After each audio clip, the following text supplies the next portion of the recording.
Ty vole. Je to docela nepříjemný, ale... Michale, proč máš na křivo nos?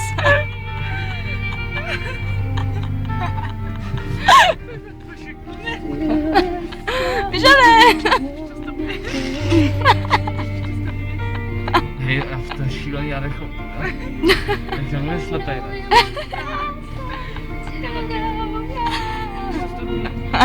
Kuci, to je fakt depresivní, to. Tak já to přepnu. Ne, to ne. Ty jsi možná uzel, ne?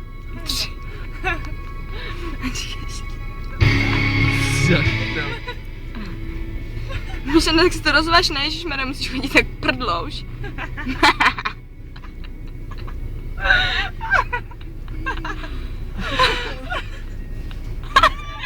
Ne, to mám tak nějakou kreditku. Jej, to je šílený. Michale! Nemám. Ne, to je betona, aha. Skvělou. Tam není nic. Michale, jede. Hej, vole, já jsem taky bohatá. OK, tady jsem objevila u Peťana 15 000 korun.